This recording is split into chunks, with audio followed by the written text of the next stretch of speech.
قصہ ہے 5۔ حضرت فاطمہ رضی اللہ کی ہجرت مدینہ کا واقعہ۔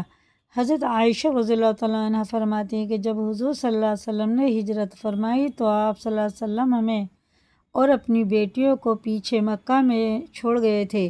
جب آپ صلی اللہ علیہ وسلم کو مدینہ میں قرار حاصل ہو گیا تو آپ صلی اللہ علیہ وسلم نے زید بن حارثہ رضی اللہ تعالیٰ عنہ کو بھیجا اور ان کے ساتھ اپنے غلام حضرت ابو رافع رضی اللہ تعالیٰ عنہ کو بھیجا۔ ان دونوں کو 2 اونٹ اور حضرت ابوبکر رضی اللہ تعالیٰ عنہ سے لے کر 500 درہم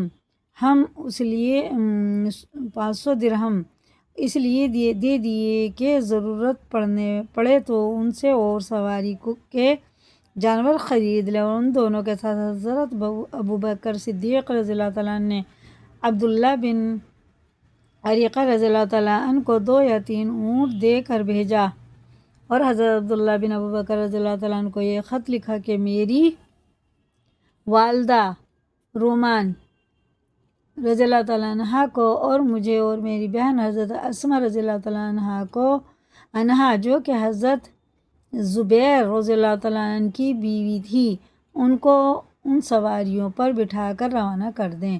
یہ تینوں حضرات مدینہ سے اکٹھے روانہ ہوئے، اور جب یہ حضرات مقام بیدا پہنچے تو حضرت زید بن حارثہ رضی اللہ تعالیٰ عنہ نے ان 500 درہم کے 3 اونٹ خریدے۔ پھر یہ سب اکٹھے مکہ میں داخل ہوئے۔ حضرت زید رضی اللہ تعالیٰ عنہ اور حضرت ابو رافع رضی اللہ تعالیٰ عنہ، حضرت فاطمہ اور حضرت ام کلثوم اور حضرت سودا بنت زمیہ رضی اللہ تعالیٰ عنہ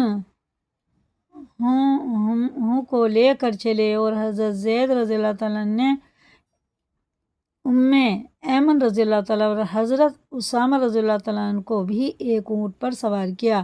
جب ہم مقام بیدا پر پہنچے تو میرا اونٹ بھی دھک گیا، میں ہودج میں تھی اور میرے ساتھ میری والدہ بھی اس ہودج میں تھی۔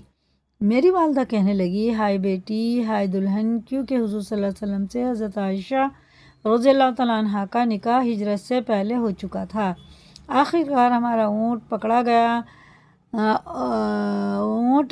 پکڑا گیا اور اس وقت وہ ہرشنی گھاٹی پار کر چکا تھا۔ بہرحال اللہ تعالیٰ نے ہمیں بچا لیا، پھر ہم مدینہ پہنچ گئے۔ میں حضرت ابوبکر رضی اللہ تعالیٰ عنہ کے یہاں اتری اور حضور صلی اللہ علیہ وسلم کے گھر والے حضور صلی اللہ علیہ وسلم کے یہاں ٹھہرے۔ اس وقت حضور صلی اللہ علیہ وسلم اپنی مسجد بنا رہے تھے اور مسجد کے ارد گرد گھر تعمیر فرمائے تھے۔ پھر ان گھروں میں اپنے گھر والوں کو ٹھہرایا۔ حیات الصحابہ، جلد نمبر